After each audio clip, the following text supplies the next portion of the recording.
Salut à tous et bienvenue dans la deuxième partie du podcast de la semaine dernière. Si vous ne l'avez pas encore vu ou pas encore écouté, n'hésitez pas. Pour les autres, on commence maintenant.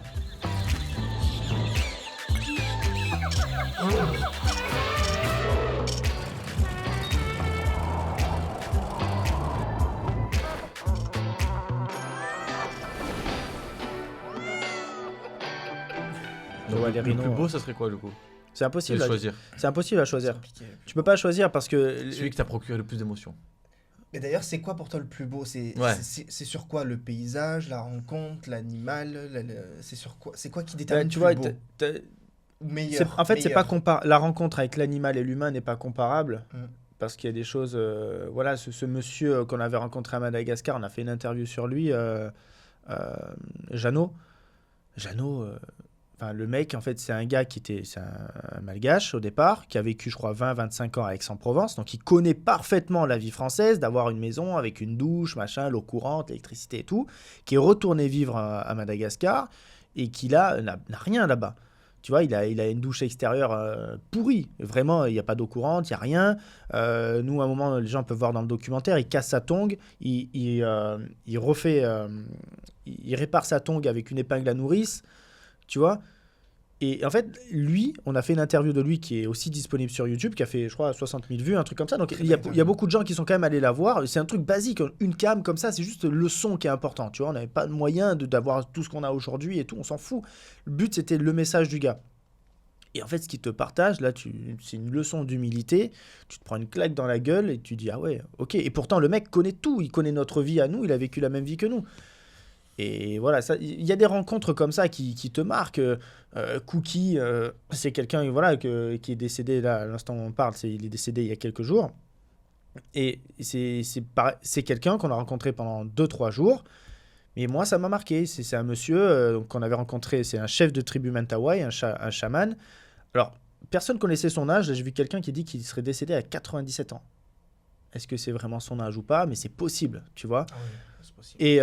Et ce monsieur, par exemple, il ne connaît que le langage Mentawai. Donc nous, on ne pouvait pas communiquer avec lui. Et en fait, le simple fait de le voir sourire, il y avait une communication. On se parlait par le regard, par le sourire, la pensée peut-être, j'en sais rien, par les gestes qu'on faisait. Et moi, il m'a vraiment, vraiment marqué. Donc là, d'apprendre sa mort, c'est quelque chose qui m'a choqué. J'ai essayé de lui rendre hommage comme je pouvais. Donc il y a des rencontres vraiment comme ça qui te marquent dans la vie. Et tu ne peux pas comparer l'humain, l'animal, le rhinocéros. C'est vrai qu'à choisir entre le rhinocéros et les chimpanzés, le rhino, il n'y a pas d'interaction vraiment. Tu vois, c'est une masse, c'est 2 tonnes qui arrivent face à toi. C'est un dinosaure. Tu le touches, il est tout rugueux, et à part ses doux derrière les oreilles et l'entrejambe. Mais sinon, c'est... L'entrejambe, ça te fait rire? Mais non. Mais il n'y a pas de... Je me rappelle que tu avais perdu tes doigts. Ah oui, c'est vrai. Oui, j'ai caressé le bourrelet sur la patte, et il a bougé la patte, et à une fraction de seconde, il me coinçait le doigt dans le bourrelet, j'étais mort. Il me broyait le doigt. Il me broyait le doigt. Mais... c'est pas pareil qu'un chimpanzé où c'est un humain. En fait, et là où c'est fou un chimpanzé, c'est que ils disent que les chimpanzés ont l'âge mental à peu près d'un enfant de 5 ans. Donc, t'imagines, plus que ton enfant, en réflexion et tout, en intelligence en soi. Et en gros, il saute de partout, il est ultra actif, il a 4 mains en fait, parce que ses pieds, c'est des mains. Et il saute de partout. Et le contact que tu as avec lui, c'est pas le même contact qu'on peut avoir avec un rhinocéros. Tu vois? Il y a tout, ils vont partager les mêmes sentiments que nous, la peur, la tristesse, la joie, tout. Et ça c'est incroyable. Enfin, nous, ce qu'on a vécu, la première fois qu'on est sur la barque et que les chimpanzés, les gens verront dans le documentaire quand on sortira, les chimpanzés arrivent sur la barque. Oh, c'est un truc de fou. Hervé s'en rappelle parce que le gros tomate lui a foncé dessus, vraiment. Mais tu vois la masse, comme ça, il saute sur Hervé, la caméra fait mais non. Comme ça. Ah ouais. Mais c'est un animal qui est 5 à 7 fois plus fort que toi. Donc déjà, il te détruit en 2. Ah ouais. Il te prend le poignet, il te le retourne, il peut t'arracher le bras, quoi, en fait, tu vois. Moi, c'est Tomate, le dernier jour, qui m'a chargé. Ça fait peur. Vraiment, ça fait peur. Tu vois, genre, il m'a poussé, il m'a pris le poignet comme ça, avec sa main, il m'a poussé, il m'a planté son ongle. C'est pas une griffe, c'est des ongles, c'est comme nous. Son ongle, il m'a arraché la peau, tu vois. Genre, c'était chaud. Mais ouais, c'est pas comparable. C'est impossible Donc, de te dire. Pas choisir. Impossible, toi aussi, dans le sens. Ouais, par rapport aux rencontres, moi, tu vois, au final. Entre les rencontres à Madagascar, n'importe où, que ce soit même en Jordanie, que ce soit en Indonésie, à Sumatra, non, c'est compliqué de choisir vraiment. Après, dans les paysages, peut-être plus choisir dans les paysages, je sais pas. Mais tu vois, Madagascar, t'as quand même les paysages, mais aussi les rencontres, c'est tout un ensemble. C'est l'endroit où t'as eu tout qui était réuni. Moi, c'est Madagascar. Ouais, Madagascar. Les émotions, les paysages et l'expérience. Les animaux, Madagascar, c'est lémurien, mais on en a vu un petit peu. Il y a les caméléons, c'était sympa aussi. Mais il y avait moins d'interaction avec les... Peut-être, en fait, dans un safari, tu vas avoir les animaux, tu vas avoir les paysages, tu vas avoir l'humain aussi, parce qu'on va rencontrer des tribus, les Maasai, il y a des enfants avec qui on a joué au foot. Il y a peut-être un peu plus les trois réunis, tu vois. Ok. Mais c'est difficile. C'est quoi que tu cherches le plus, toi, dans un voyage? L'expérience. L'expérience. Ouais, pareil. En fait, même le paysage, je m'en fous, en fait. Même le paysage, en fait, je m'en fous, je crois. Je crois que je préférais... tu vois, par exemple, le Cameroun avec les chimpanzés, l'expérience, c'était d'être avec les chimpanzés. Le paysage en lui-même, bon, c'est pas... Tu vois, c'était beau, c'était très beau, parce que c'est pas des choses qu'on a chez nous. Mais c'était pas l'Antarctique non plus, tu vois, c'était pas le Masai Mara. Parce que t'avais vu d'autres choses qui étaient encore plus incroyables. C'est ça. Ouais, moi, c'est l'expérience, le dépaysement aussi. Je cherche plein de dépayser. Moi, les paysages, j'adore. Ouais. C'est important pour moi, les paysages. C'est ce qui me fait me sentir libre. Oui, mais je veux dire, le fait de te sentir dans un autre monde, d'être complètement dépaysé. Moi, je vais être plus sensible, par exemple, à me retrouver au fin fond j'en sais rien, moi, des Philippines, dans un endroit complètement dépaysant, plutôt qu'à San Francisco, quoi. Parce qu'à San Francisco, en fait, t'as le côté ville, ok, t'as des buildings, mais en fait, c'est la ville. Mais tu vois, on a eu cette chance, nous, de voyager, de voir ce genre de choses. Quand je dis aux gens, quand les gens me posent la question, ok, j'ai jamais voyagé, où est-ce que je pourrais aller? Je dis, va pas genre à New York ou des trucs comme ça, va pas à Dubaï, va plutôt faire un safari, va en Islande, tu vois. Et nous, parce qu'on a eu la chance de connaître New York, toutes ces grandes villes, on l'a vu aussi.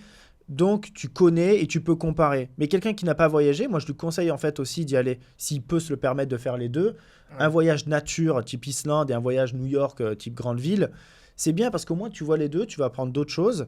Et par toi-même, tu vas comprendre, et j'espère qu'il y a plus de choses peut-être à apprendre dans un voyage où tu vas être dépaysé que dans un voyage grande ville. Après, ça dépend de chacun, c'est toujours pareil. Ça dépend de chacun. Si tu aimes l'histoire et que tu aimes tu peux aller dans des pays, tu vois, où tu as dans les capitales ou autres. C'est vrai. Pour les musées, l'histoire des bâtiments. Mais tu peux faire les deux. Tu vois, au Cambodge, nous, on allait voir les musées, la ville et tout, parce que mon père aussi, il devait être prof d'histoire quand il était jeune. Okay. Donc, il adore l'histoire. Et moi, dans mon voyage avec lui, c'était important d'avoir des guides avec nous qui allaient nous expliquer chaque chose qu'on voit pour que lui, il le sache, parce que je sais que ça l'intéressait. Donc, c'est pour ça qu'on avait un guide à chaque fois. Et d'un coup, on avait fait des musées, et puis après, on allait voir des paysages. Tu vois, en fait, un peu les deux, et puis des associations. Donc, en fait, on a fait un voyage ultra complet, où à la fois, tu as le côté ville, le côté historique, le côté paysage, rencontres, associations, animaux. En fait, tu vois, Cambodge, typiquement, c'était un voyage ultra complet. Mais moi qui ai fait beaucoup de voyages ville et paysage, maintenant, je suis beaucoup moins sensibilisé à la ville. Enfin, moins touché. Mais moi aussi, me fais voyager, je sais pas, moi... j'ai pas envie de dénigrer n'importe quelle capitale. Non, je veux dire, par exemple, j'adore Madagascar. Amsterdam, pardon. Okay. Mais tu me fais retourner à Amsterdam. Tu t'en fous, en fait. Pourtant, j'adore. Pour moi, c'est top 3 des capitales à voir en Europe. Mais si tu retournes pas dans ta vie, c'est pas grave. Mais je m'en fous. Par contre, tu me fais aller dans des endroits complètement dépaysants. De toute façon, je pense que pour choisir, comme tu dis, il faut faire les deux. Enfin, faire les deux ou les trois. Il faut faire plusieurs types de voyages au début. Pour comprendre qu'est-ce que tu préfères, toi. Exactement. C'est ça. Et en fonction, c'est un luxe de pouvoir comparer après, au bout d'un moment. Ah bah oui, à te dire, j'ai fait tel paysage, et puis il y a quelqu'un qui va dire, ce paysage était incroyable. En fait, pour toi, il est devenu presque ordinaire parce que tu en as fait des encore plus incroyables ou parce que tu peux les comparer. Ça, c'est un truc que je voulais dire la dernière fois, je l'ai oublié. C'est que aujourd'hui, dans ma vie, quand je parlais un petit peu de ce que j'avais plus ici et que j'ai autre part, c'est que toutes les choses qui sont ordinaires pour moi sont devenues extraordinaires. Et tout ce qui est extraordinaire pour les gens sont ordinaires pour eux, tu vois. C'est fou, ça. Ouais. C'est-à-dire un moment qui va être extraordinaire pour toi, c'est juste, par exemple, passer une soirée entre amis. Ouais. Alors que c'est ordinaire pour les gens. C'est ça. Ouais. Alors que ton quotidien depuis 15 ans, c'est de voir des paysages extraordinaires, mais pour toi, c'est devenu presque ordinaire. Ouais. C'est normal en même temps. C'est fou, hein. Parce que finalement, c'est la rareté qui fait la beauté des choses. Ouais, c'est ça. Enfin, pour moi. C'est vrai, c'est ça. Au plus quelque chose est rare, en plus tu vas en profiter à 100%, au plus tu vas être à fond dedans, etc. Au plus c'est quelque chose de quotidien, au plus tu vas le voir comme presque une corvée à un moment donné. Enfin, dans le sens où toi, tu as tout le temps plein de voyages, c'est pas une corvée, mais tu as quand même l'organisation, bien sûr. la gestion sur place, quand tu fais tes workshops, enfin, je veux dire, c'est pas des vacances, quoi. Donc même si c'est beau ce que tu fais et que tu as vraiment un beau cadre, il y a quand même de la complexité dans tout ça, et donc du coup, pour toi, c'est un quotidien que tu as moins d'exceptions là-dedans, quoi. Alors que si tu faisais plus de workshops et que tu faisais plus qu'un voyage par an, ça deviendrait peut-être extraordinaire. Extraordinaire, du coup. Mais aujourd'hui, c'est un peu ce que j'ai envie de ressentir. C'est vraiment le fait que tout ce qui est ordinaire pour les gens, c'est ça en fait. Tout ce qui est ordinaire pour les gens est extraordinaire pour moi. Enfin, c'est un... Attends. Non, c'est ça. Non, c'est ça. C'est un peu... Tout ce qui est enfin, à la base, c'est plutôt genre partir dans l'autre sens. C'est tout ce qui est extraordinaire pour nous, c'est ordinaire pour toi. Ouais, tout ce qui est extraordinaire pour les gens est ordinaire pour moi. C'est ça. Et tout ce qui est ordinaire pour moi est extraordinaire pour eux. Ouais, c'est ce qu'on dit. C'est ce qu'on dit. Ouais. C'est quoi votre pire voyage? Toi d'abord. Non, vas-y. J'en ai pas, moi. Pire voyage, non, moi, tout ce que j'ai fait, c'était bien. Enfin, je me suis... Non, le seul moment où c'était un peu relou, c'est quand t'attends que tu dors dans l'aéroport. Mais... Ça a été le Maroc. Après, je peux pas généraliser que c'est le Maroc en général. Bah, c'est ton expérience à ce moment-là. J'ai adoré le Maroc d'une manière générale, mais mes pires expériences ont été au Maroc. Peu de chance, quoi. Moi, au Maroc, à Marrakech, plus spécialement à la place Djima Efna, il s'est passé que... j'ai la même, vas-y. Il s'est passé que des dingueries là-bas. C'est notre monde. Là, tu vois, c'est dépaysé. C'est dépaysé. Moi, on m'avait pas prévenu. On m'avait pas dit que là-bas, il fallait y aller en mode robuste. Ouais. Très robuste. Non, mais c'est ça. Oui, t'es allé du coup. Ouais. Oui, t'es allé, t'avais quel âge? 2014. Ouais, c'était il y a longtemps. Donc, tu vois, peut-être qu'il y a le tourisme de masse qui a en plus accentué le truc. 22, 23 ans. Ouais. Ah ben, je me retrouve, je sais pas, je voulais faire une petite vidéo en mode story comme ça. De là, il y a au moins 5 personnes qui déboulent en mode paie-moi. Ouais. Mais sauf qu'ils sont mis autour de moi, ils voulaient me tuer, j'ai l'impression. Et en fait, on m'avait pas expliqué qu'il fallait rebeller, qu'il fallait pas se laisser faire. Donc moi, sur le coup, j'ai fait de l'argent à tout le monde. C'était longtemps. Ah, le con. J'aimerais bien retourner prendre ma revanche. Pour leur demander l'argent. Rends-moi l'argent. Rends l'argent. Après, du coup, je me retrouve à courir. Du coup, on était avec un groupe de personnes. Eux, ils avancent parce qu'ils m'ont pas vu. Moi, je me fais accaparer par tout le monde. Je donne des sous à tout le monde. Peut-être même 3 € par personne, j'en sais rien. Le bon petit touriste. Ah, allez, c'est fait de là, je commence à courir parce qu'après, il y en a d'autres qui me courent après. Je retrouve les gens, j'étais en transe. Qu'est-ce qui s'est passé? On nous a perdus, bien sûr, dans les ruelles. Les taxis qui font. Ouais, dans le souk. Après, bien sûr, le taxi qui t'arnaque. Il t'annonce un prix, c'était pas le bon prix. C'est passé par toutes les rues. Qu'est-ce que j'ai eu d'autre? Oui, bien sûr, ils te mettent le classique, c'était il y a longtemps, j'ai fait ça, je le ferai plus de nos jours, mais on te met le serpent dessus. Ouais. Toi, tu te dis, ok, je vais lui filer 2 €. Le mec, il te demande 20 €. C'est-à-dire qu'ils sont mis à 4 autour de moi, ils m'ont tenu de tous les côtés, ils m'ont dit, tu me donnes 20 €. Moi, au bout d'un moment, je me suis cagué, genre, je file 20 €.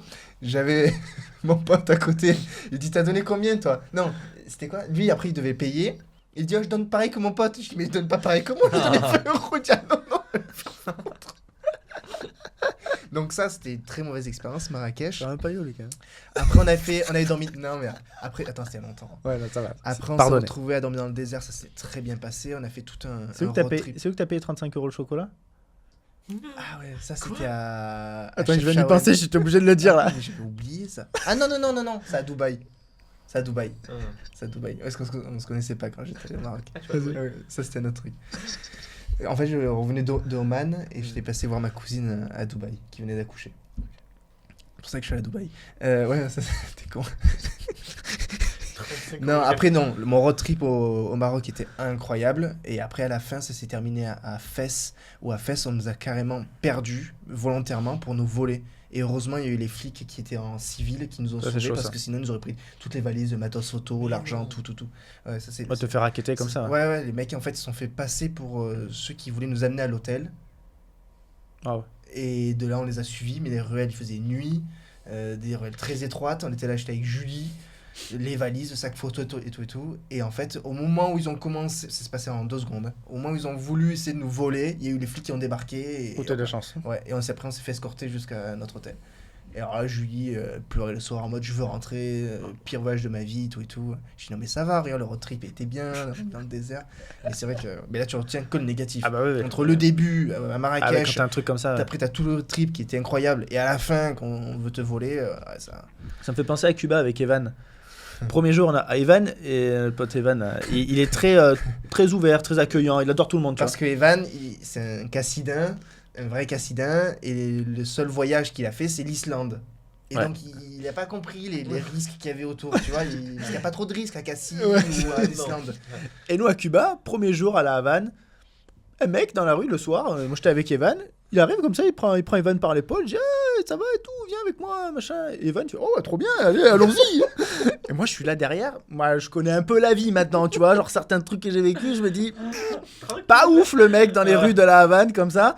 D'un coup, un deuxième collègue qui arrive à côté de lui, hop, et moi je reste en retrait et je regarde un peu où on va. Et en fait, le mec, bon, ça va, mais tu vois, il nous amène dans son bar, en gros, les gars, je vous offre un verre, machin. Bon, bizarre, le mec ne te connaît pas, et en fait, il voulait te vendre des cigares. Et il les a quand même obligé à lui acheter un cigare. Je fume pas, tu vois, donc je lui ai acheté un truc, je m'en fous. Donne-moi le moins cher. Le plus pété. Mais voilà, après, il voulait nous amener, machin, bon. Mais ça aurait pu être pire. Ça aurait pu être pire, tu vois. Et c'est là, quand t'as pas l'expérience de certaines choses, là, faut se méfier. Oui, dans les voyages, il faut quand même rappeler une chose, c'est pas parce que sous couvert de on veut découvrir la population locale, ou etc., il faut quand même faire attention et pas faire n'importe quoi. Il faut quand même se renseigner sur les endroits où on va, les risques potentiels qu'il peut y avoir. C'est ça que voyager avec des guides, c'est pas mal des fois. Ouais. Bon, pour autant, il peut t'arriver la même galère à Marseille. Ah bah évidemment. Parce que les gens ils disent des fois, ça craint tel endroit, oui, mais à Marseille, un pays. Oui, non, mais dans le sens où à Marseille, tu sais. Et puis même, tu parles français, c'est la même langue, etc. Tu te fais un peu moins... Enfin, tu sais potentiellement ce qui peut t'arriver, tu vois. À l'étranger, vu que tu as envie de découvrir les gens, tu es peut-être un peu plus naïf, tu vois. Genre, tu vois, à Marseille, tu n'as pas forcément envie de découvrir le mec que tu vas rencontrer dans la rue, tu vois. Tu t'en fous. Non. Non. Non, mais tu vois ce que tu veux dire, non. Alors que c'est vrai que quand tu es à l'étranger, tu es peut-être un peu plus ouvert à la découverte et du coup, tu te laisses un peu plus embarquer par des trucs comme ça, quoi. Tu n'avais pas une anecdote, toi, d'une galère ? Ouais, alors déjà au Maroc, juste pour revenir sur Marrakech, j'ai vécu la même chose que toi sur la place. Je pense que ça devait être en 2018. J'étais parti avec une influenceuse, Léa Camilleri. On était parti ensemble pour des photos pour elle, pour un projet. C'était super sympa. Et le problème, c'est que tu vois, elle en tant que femme, c'était pire sur place. On se faisait harceler. C'est-à-dire que les gens nous prenaient par la main pour nous tirer vers leur stand. Tu vois ? Et je supporte pas, enfin, c'est pas possible. Le coup du serpent. Il y avait un mec, il était à 20-30 mètres de moi avec son serpent. Moi, j'avais mon appareil photo, je regardais mes photos. Les mecs qui sont venus à deux à côté de moi disaient « Oh, la photo, là, faut payer ». Mais à aucun moment, j'ai levé mon appareil pour faire une photo du mec qui était à 20 mètres. En plus, j'étais avec un 15-35, autant te dire que j'avais pas faire la photo du serpent. Et en fait, là, c'était déjà le deuxième jour, et là, je leur ai mal parlé. J'ai dit, là, vraiment, les gars, vous prenez pour un con, j'ai pas fait de photo, vas-y, taillez-vous, quoi, tu vois. Parce que la veille, en fait, on avait passé la soirée sur la place, même place, et on cherchait à manger. Et le soir, en fait, tu as tous les stands qui se mettent pour la nourriture en plein milieu de la place. Et ils te chopent par le bras pour aller bouffer à leur stand. Et à un moment, au bout du 10e stand, je dis, bah, c'est bon, vas-y, on va s'asseoir là. Ils nous ont gonflé, tu vois. Oh, il y a une femme, elle est venue 4 fois nous vendre des mouchoirs. La même femme, elle est venue à la table avec ses mouchoirs. On est en train de parler avec Léa. Et elle vient me mettre les mouchoirs sur la table. Et elle dit, les mouchoirs. Ouais, tu me proposes une fois, il n'y a pas de souci. Tu vois, c'est normal, je comprends leur business. C'est normal qu'ils viennent vendre leur truc. 2 fois déjà c'est chaud, 3 fois si tu prends pour un con, 4 fois c'est dans un autre monde, tu vois. Et après on est allé dans le souk, et pareil, à un moment dans le souk tu te perds quand même assez facilement. Et on demande à un mec comment ressortir du souk. Alors déjà juste faire des photos dans le souk avec un appareil photo tu ne peux pas. Hein, c'est compliqué. Ou alors sors des billets à chaque fois que tu fais une photo. Voilà, c'est tout. Déjà nous on se faisait harceler comme ça. Et à un moment un mec il me dit ouais c'est bon, suivez-moi, je vous fais sortir. En fait il nous amène dans son magasin pour vendre un chèche à Léa. Et il commence à prendre Léa, la toucher, lui mettre le chèche sur la tête, les cheveux, machin. Oh, c'est ultra déplacé, tu vois. C'est vraiment ultra déplacé. Et elle a très bien pris et elle est super calme comme fille, et heureusement, tu vois. Je pense que dans ces cas-là, il faut être très calme, un peu accepter malheureusement ce qui se passe pour après sortir doucement de là et se tailler. Julie avait mis le singe et tout sur elle, elle a dit mais arrêtez. Du coup ils te le mettent et puis ils te demandent de l'argent alors qu'elle ne voulait pas. Ils t'obligent en fait, à faire des choses. Le Maroc, règle numéro 1, ne pas se laisser faire. C'est la règle numéro 1. Ça veut pas dire que tu es obligé de les insulter ou de hurler, mais tu te laisses pas faire. Ça c'est la règle numéro 1. Non mais après c'est cette place. Ma revanche quoi, j'y retourne, je me laisse pas faire. Non mais sans déconner. C'est cette place ultra touristique, c'est pas le Maroc parce qu'après nous on est allé dans d'autres endroits et tout dans le désert, c'était incroyable, les gens super voilà, c'est incroyable. C'était super sympa et tout. Mais là, c'est tellement touristique que les gens vivent tellement de ça, ils savent que tu as de l'argent. bam, bam, bam, bam. Et souvent, même dans des pays africains, quand tu vas dans les petits marchés et tout, c'est triste, ils voient un blanc arriver, il a de l'argent, il t'harcèle pour que tu achètes un truc, tu vois. Et si tu n'es pas capable de dire non, non, non, si tu es un peu faible, t'achètes. J'avais peur que ça me fasse pareil en Égypte. J'ai vraiment cette théorie, parce que j'ai beaucoup de gens qui m'avaient dit c'est encore pire, c'est comme au Maroc.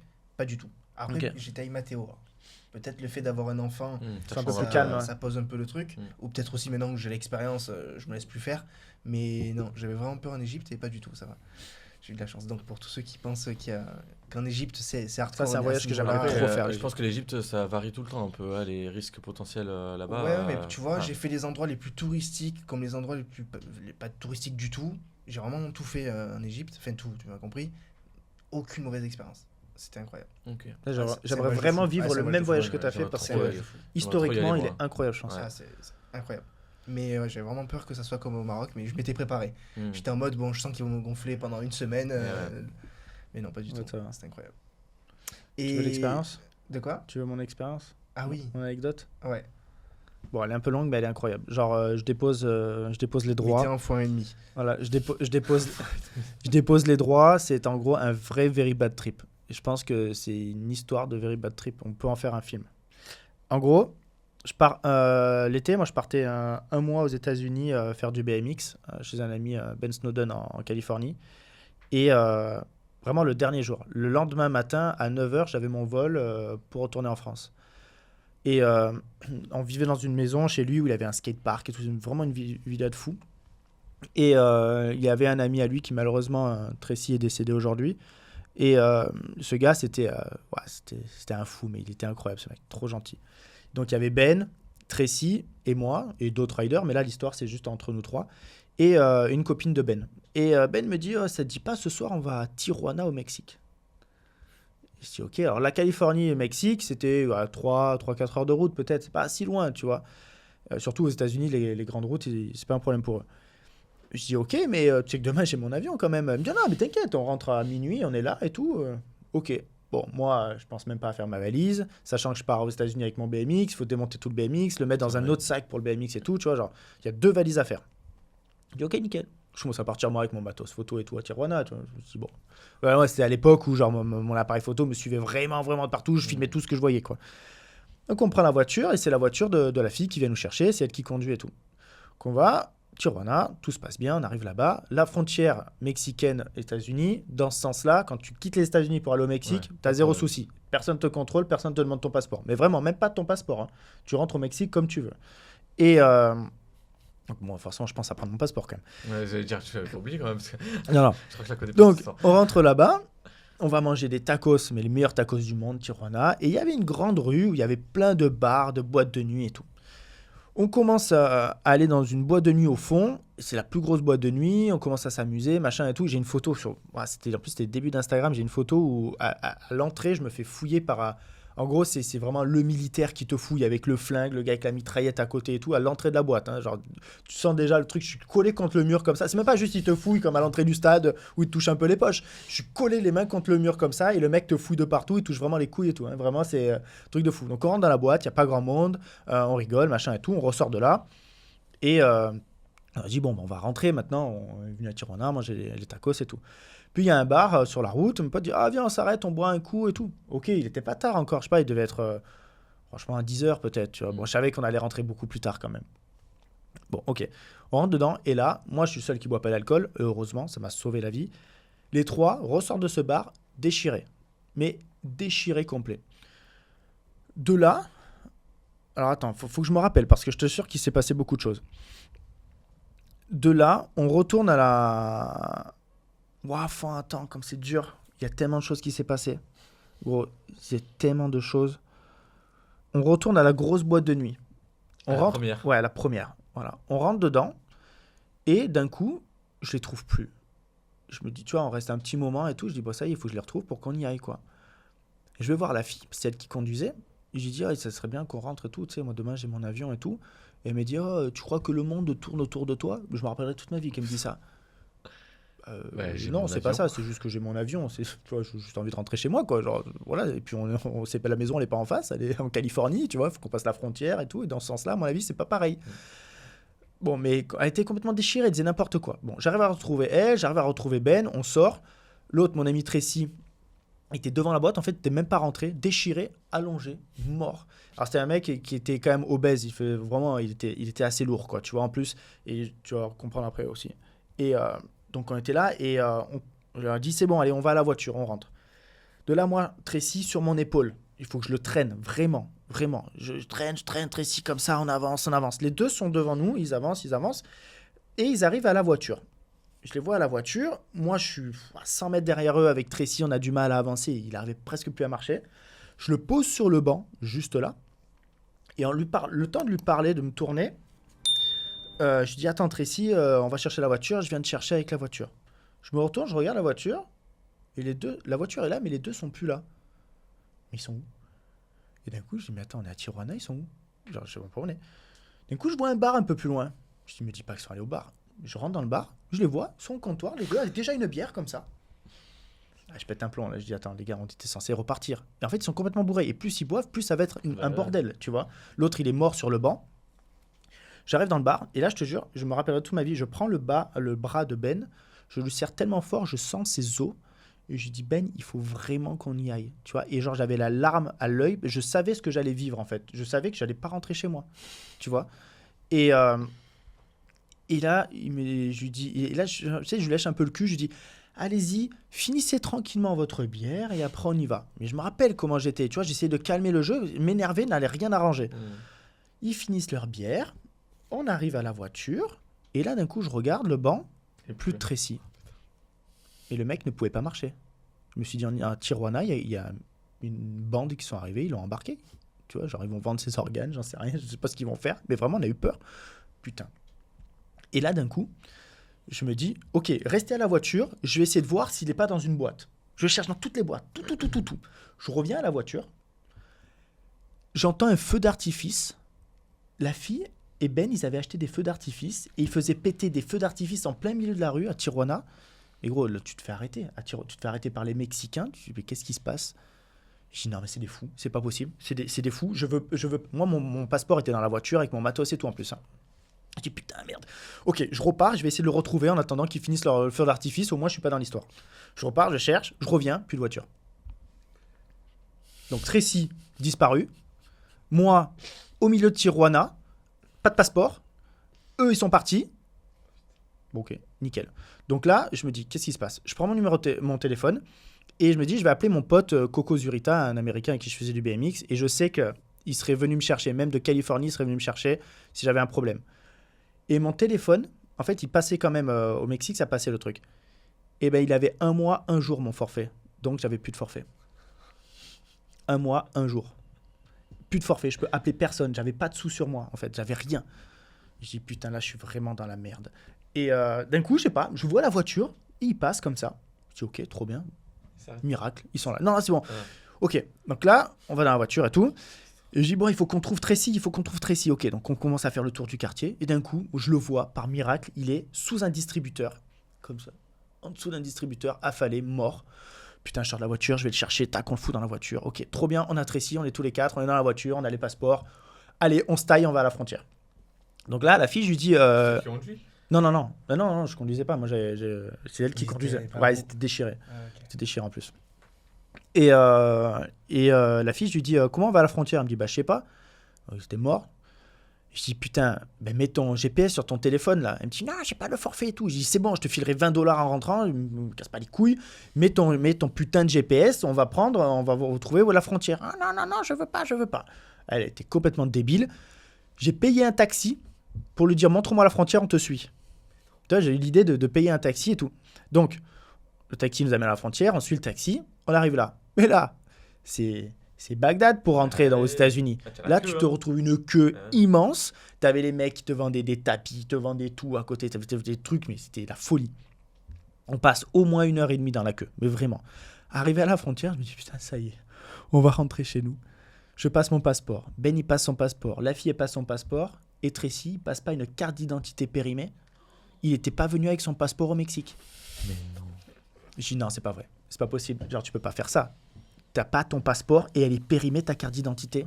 On est mort. Le mec, il est complètement déchiré, il peut rien expliquer de sa vie et tout. Oh putain. Donc là, ils nous font passer, ils nous mettent de côté dans un endroit, ils nous ont dit ouais, on va fouiller votre voiture. Voilà, tu attends, je sais pas combien de temps encore, ils fouillent ta voiture, machin, et t'as pas le droit de sortir de la voiture à ce moment-là. Et ensuite, ils disaient ouais, maintenant vous allez passer dans un gros tube là où la voiture entière passe dedans pour voir t'as pas de la drogue ou je sais pas quoi. Bon. Et avant de passer là-dedans, moi je me dis putain, j'avais trop soif. Et donc moi j'étais à l'avant en passager, et je me retourne pour prendre ma bouteille de Powerade, je me rappelle, qui était par terre à gauche. Et d'un coup, en fait, je vois Ben avec son sgeg dans ma bouteille en train de pisser. Parce qu'en fait, on pouvait pas sortir de la voiture, il avait trop envie de pisser, donc il pisse dans ma bouteille de Powerade. Et j'avais trop soif, et je me suis dit putain, c'est pas vrai, genre. T'as vraiment bu ça alors? Ouais, j'ai vraiment. Et après, j'ai bu ça et tout. Sacré histoire. Et non, c'est un truc de fou, hein. Et après, donc, on passe, machin, le tube, ça va. Je sais pas combien d'heures de route on fait encore pour rentrer. Et bon, sur la route, j'avais les yeux ouverts comme ça, j'avais la main presque sur le volant au cas où si elle dérivait, la meuf. Et franchement, j'ai eu mon avion, mais une extrémiste. Je suis arrivé, j'ai fait mes valises en 2 secondes. J'avais oublié ma carte de 512 Go qui coûtait 500 € dans sa voiture, à cette conne. Et j'ai dit, Ben, renvoie-moi la carte là, vite, en France, là, je suis pas bien, là. Je suis pas bien, envoie-moi ma carte mémoire, je suis pas bien. Et je te jure, j'avais la haine contre lui. Et après, il y a plus de soucis entre nous, tu vois, on s'est expliqué. Et je lui ai dit, mais tu te rends pas compte de ce que tu as fait. Genre là, l'alcool, vous avez fait vraiment faire des choses graves, tu vois. Et ouais, c'était chaud. C'est pour ça que du coup, tu bois toujours plus d'alcool. Ouais, c'est ça. Non, mais en voyant ça, tu te dis si j'avais bu de l'alcool, genre, ça aurait pu très très mal se passer. Ouais. Si on était tous les 4. Trip, du coup. Ouais, si on était tous les 4 dans la même situation. Les 4, ouais, je pense qu'il y a des gens peut-être qui se seraient fait enlever ou quoi, t'en resterais fait violer, des trucs horribles. Mais vraiment, genre, Tijuana, c'est le gang, vraiment. Tu vois, pour l'avoir vécu, avoir vu la gueule des rues, tu fais pas n'importe quoi. Ouais. Voilà. Ouais. Venez avec moi en voyage, j'organise des workshops. J'organise des workshops photos si vous voulez venir avec moi. Et c'est quoi le voyage que vous rêvez de faire? Moi, ça serait la Patagonie. Ah ouais. Beaucoup de gens qui aimeraient faire ça. Nous, on n'a pas fait, personne ne l'a fait. Non. Ah ouais. Moi, c'est pas donné. Hein. Ton pote Mathieu, il va le faire. Tu peux y aller avec lui? Ouais. Je m'ai dit. Ok, parfait. Merci de l'apprendre maintenant. Ah, il m'a dit que tu voulais le faire en fin d'année, mais genre partir 1 mois ou un truc comme ça. Ah d'accord, ok. Ouais, je suis pas con. Ouais, Patagonie, ouais. Mais donc oui, j'aimerais bien faire la Patagonie parce que je trouve que c'est vraiment l'endroit où tu peux avoir les 2 types de paysages. D'un côté la plaine et les glaciers de l'autre. Enfin, c'est le bout du monde pour moi. Je trouve que c'est. En plus, c'est des trucs comme là, il faut les voir vite parce que ça va disparaître. Hein. Ouais. Oui, ça c'est sûr. Toi, c'est quoi? Moi, j'aimerais vraiment voir les ours polaires. C'est où qu'on les voit? Dans le nord. Donc dans le nord, c'est vraiment pôle Nord. Pôle Nord, c'est vraiment Svalbard, c'est un des endroits. C'est une île norvégienne, le Svalbard, mais qui est à l'est du Groenland et au-dessus de l'Islande. Okay. Et après, tu as beaucoup le Canada aussi. C'est pas mal du tout. Ça, je rêverais vraiment de voir ça. En fait, il y a ces animaux. Il y a plusieurs animaux, en fait. Il y a plein d'animaux que j'aimerais voir. Mais l'ours polaire, c'est vraiment un truc particulier. Mais après, il faut le voir dans les bonnes conditions. Tu vois, c'est pour le voir au 800 mm. Il y a des animaux. Là, par exemple, en janvier, j'irai en Inde pour voir les léopards des neiges. Là, par contre, tu sais très bien qu'il y a minimum 800 mm pour les voir. Tu vois, c'est pas un animal que tu peux vraiment approcher. Alors que l'ours polaire, en fait, bizarrement, tu peux plus facilement l'approcher. Est-ce que c'est bien de pouvoir l'approcher? Oui, non, après, t'as des choses qui te permettent de le faire éthiquement, quoi, tu vois. Okay. Moi, il y a Kyriakos, c'est un photographe extraordinaire qui fait beaucoup les ours polaires. Lui, il part dans des expéditions qui coûtent des dizaines de milliers d'euros, où ils sont 3 photographes dans un zodiaque, tu vois, c'est très, très minime. Et il a une photo où il se voit dans l'œil de l'ours polaire, tellement il est proche de lui, quoi. Donc, il arrive en zodiaque, il pitch sur la plage, et t'as l'ours polaire qui arrive, qui met la patte un peu dans l'eau, et il est tellement proche que tu vois son appareil dedans, quoi. Ouais. C'est ouf. Il y a des photos extraordinaires. Réaliser ce genre de photos, ça serait mon rêve. Ok, et toi? Moi, c'est vrai que la Patagonie, ça fait partie de ma to-do list pour une Polynésie française. Ouais. Ok. Après, je sais pas, j'ai tellement envie de découvrir tout que j'ai pas de... Ouais, 2 principaux, ça serait ça. Non, parce que tu vois, j'aimerais bien voir le Machu Picchu, j'aimerais bien voir les 7 merveilles du monde. Ah bah ça, ouais. Machu Picchu, c'est impressionnant. Voilà, Machu pour l'avoir fait, c'est impressionnant. Ouais, voilà, non, j'aimerais tout voir. Ouais. Voilà. C'est pour ça que c'est rare que je retourne dans un pays. Okay. Là, je retourne aux Philippines dans quelques jours, donc le podcast sera déjà sorti. Mais non, parce que j'avais vu une partie que je voulais voir et que j'avais pas vu une autre. Donc vraiment, là, j'y retourne. Mais sinon, normalement, je fais tout le temps des pays différents pour voir des cultures différentes, des paysages différents, être dépaysé différents. Puis dans un pays, il y a tellement de choses à voir. Oui, mais c'est rare que je retourne dans un pays tellement que j'ai envie de découvrir plein de pays avec la France. Est-ce que vous avez fait toute la France? Oui, non. Par contre, moi, j'ai fait une grande partie, mais il y a encore plein d'endroits que j'ai pas fait. Ouais, pareil. Et il y a beaucoup de choses à voir. Je pense que la France, c'est un des pays où tu as le plus de choses complètement différentes. Enfin, tu vois, quand par exemple, tu pars, j'en sais rien, en diversité, Jordanie, tu pars en Jordanie, grosso modo, tu as vu les incontournables en quoi 10 jours, 2 semaines. C'est vrai. En France, les incontournables. Ouais, vraiment. Il y en a des millions. Déjà, tu passes à Paris, au moins un mois et demi ou 2 mois. Ouais, bien sûr. Alors, tout dépend le rythme, tu m'as compris. Mais il y a tellement de choses. Il y a plein de choses. Tu vois, Étretat, j'ai jamais vu, j'adorerais voir Étretat. Les plages de Normandie, pour l'histoire du débarquement, j'aimerais trop y aller. Quoi. J'ai fait. Tu vois, ça, j'aimerais trop pour moi, c'est le plus extraordinaire, c'est la Corse, les gars. Ouais, on part des fois super loin pour voir des paysages incroyables. Non, mais c'est vrai, tu vas en Corse, c'est dingue. Enfin, je veux dire, t'as besoin de partir si loin finalement pour les plages paradisiaques aussi. Exactement. Bon, par contre, des fois, ils se touchent sur les prix. Non mais d'accord, mais après tu peux toujours faire ton expérience différemment aussi. Enfin, je veux dire, moi j'ai fait le GR20 par exemple, c'était une expérience extraordinaire. Je sais pas, tu l'as fait, cool. Ah ouais? Trop cool. Ouais, ça c'est beau. Je l'ai fait, c'était magique, mais vraiment, en termes de paysage, en termes de rencontres, en termes de développement personnel, parce que du coup je l'ai fait, c'est un pays ou pas la Corse? Je l'ai pratiquement fait seul en plus, donc du coup le GR20 c'était très très dur, mais très très incroyable, vraiment. Tu l'as fait il y a combien de temps? 4 ans, je pense. Combien de temps tu as fait? Avant le Covid. Combien de temps pour le faire? En 9 jours. 9 jours, c'est beau. Et tu dors comment? C'est quoi? Tu amènes une tente avec toi? Non, moi j'avais pris les tentes dans les refuges. Ouais, t'as les refuges. Et tu peux. En fait, au début, j'étais parti avec un pote à moi parce qu'il s'était greffé au dernier moment. Donc on avait pris une tente avec nous, il a duré 3 jours, mon pote. Après, il avait le genou en vrac. C'est sportif. Enfin, il était sportif, mais il s'était pas du tout entraîné. Bon, moi non plus, mais lui, du coup... Il faut être à peu près quand même. Ouais, beaucoup de mental. Il y a beaucoup de mental. Mon père, il avait fait à l'époque, quand il avait 20 ans, c'était il y a longtemps, et je sais plus combien de temps il avait... Lequel, ton père, celui des calendriers? Le vrai père. Et lui, à l'époque, il n'y avait pas les refuges. Ah ouais, donc tu avais toute ta bouffe pour 10 jours, 2 semaines, je sais plus. Toute ta bouffe, de quoi dormir, les habits, tu as tout, à boire, en fait tout. Vraiment, je crois peut-être des fontaines. Oui, tu as des fontaines l'été. Mais et ils étaient partis, ils étaient 9, ils ont fini à 2. Ah ouais. Waouh. Non, mais partir avec un sac à dos, enfin pour ceux qui 25 voudraient kilos, potentiellement le faire ou quoi, c'est maximum 12 kilos. Et après, tu parles de jours, mais en fait, ça dépend le rythme que tu veux faire. C'est-à-dire qu'en fait, il y a 14 étapes. Donc, tu peux le faire en 15 jours, entre guillemets. Tu le fais vraiment tranquille, tu prends ton temps. Et c'est quoi, c'est en mode running, courir ou c'est marche? Non, c'est en mode rando. Marche. Mais par contre, que les gens prennent conscience, et je pense qu'on ne le dit pas assez souvent, mais c'est dangereux. Ouais. Ah oui, il y a des étapes. De un, c'est dangereux par rapport à la complexité du terrain, parce que c'est vraiment c'est rocailleux, quoi. Oui, et c'est surtout que la partie nord, donc en partant d'en haut en bas, du coup, c'est que tu peux te perdre, mais très très très facilement. C'est-à-dire que tu as toujours des marques pour les GR, balises, c'est les balises du coup blanches et rouges. Et du coup, dans la partie nord, si vraiment tu ne regardes pas la balise d'après, quand tu es sur une balise, tu peux te perdre.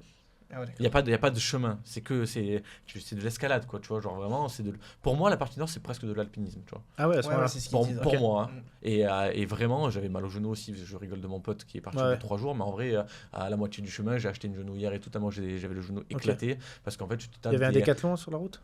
Non, mais tu sais, là-bas, du coup, c'est comme les refuges, ils ont tout pour les marcheurs. Par contre, il a payé 70 €. Ouais, je sais plus combien j'avais. Ah, franchement, pour le coup, là, il fallait ouvrir. Ah ouais, de ouf.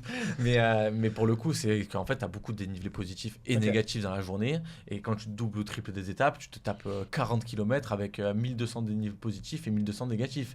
Donc, genre, c'est costaud, tu vois. Sauf que le problème là-bas, c'est que c'est pas forcément du dénivelé facile. C'est-à-dire que tu n'as pas un chemin où ça monte, mais tu as un chemin. Là, c'est des marches. Ah oui. Okay. C'est-à-dire que chaque fois que tu mets un pied, tu montes comme si tu faisais des marches d'escalier, quoi, tu vois. Donc c'est combien de kilomètres, le Gervais? Plus de 180, 190, je crois, comme ça. Enfin, oui. Et oui.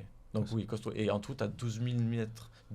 12 000 mètres de dénivelé. 12 000 mètres de dénivelé positif et 12 000 négatifs. Donc ça monte, ça descend. Tu passes par les 7 plus hauts sommets de Corse.